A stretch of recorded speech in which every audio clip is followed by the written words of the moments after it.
2019. We got a lot to do today. It's good to have you with us. Russo, of course, is in the house. You got the program all set up. Obviously, with with Sanford Appel and Mitch Green, we're in good hands. As we take you home here on a busy afternoon, we got a lot of little video to show you. We'll sort of splurge here and there. We'll get to some baseball. We got plenty of that, too, so we'll give you a good 60 here. And away we go. I got to start here because this is it's close to home. I've been following sports for a long time. I haven't seen anything like this, especially for a team.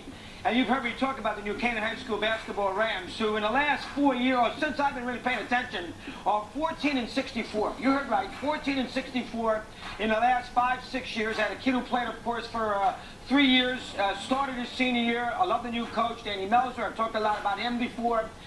Team is trying to find itself, trying to get a little something going. Last year they struggled, but they got a lot of depth, a lot of young players. My kid amongst them doesn't play, bad back, but he's on a team, so I still are connected. Well, to make a long story short, yesterday we were out the MLB Network, as you know.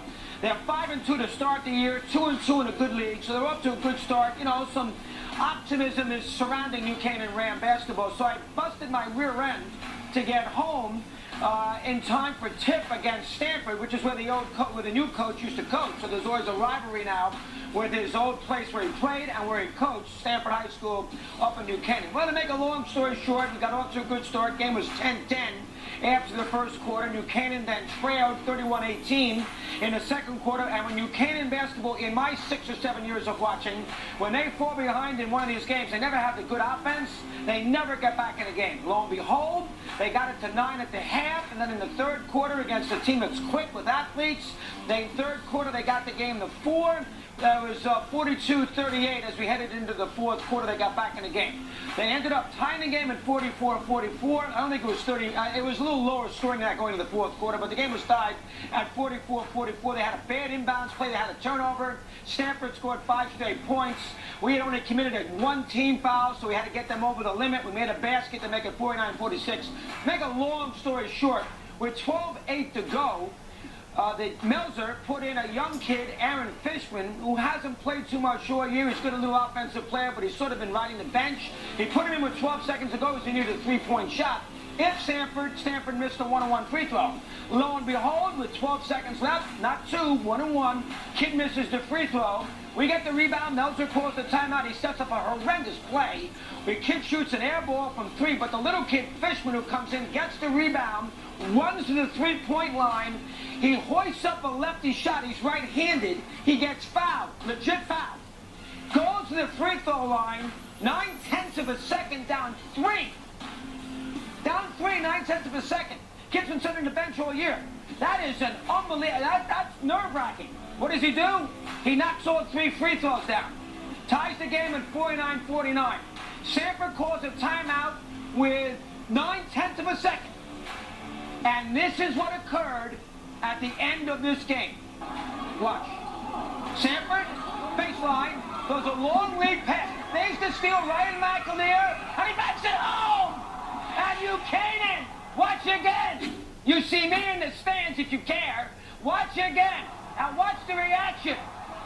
New Canaan, unbelievable. Never win a thing. They should have let that go a little longer. They cut it out. Get the idea. 6 points with 9/10 of a second to win the game against Sanford, to go to 6 up and 2 down on a half-court heave by McAleer after we make the 3 free throws to tie the game. Let me just add this addendum. I'm on a train 2 days ago. My little train travelers, the 956 out of Darien.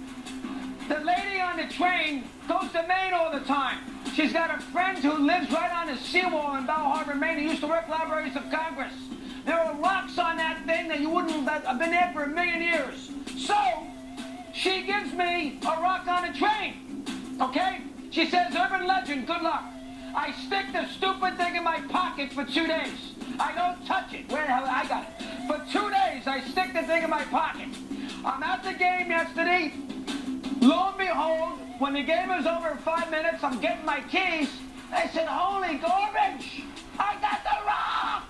So, I got this rock in this pocket that's got a little line around it that connects. Urban legend, let me show it to you. Show this rock. Urban legend is good luck. This rock will never disappear from my pockets in any shape, way, or form again. This rock. Oh, here we go. Right there. That little rock. You see the line? There's a line. You see it? A little line. There you go. You see it? It connects. This is 40,000 years of age. That rock. I'm sitting here in this game last night, and we win a game. You tell me a game you've ever seen. Reggie Miller Knicks was not 9/10 of a second in 1995. You tell me a game that you have ever seen where a team scored 6 points with less than a second to go to win. Okay, that's that. Now, number 2.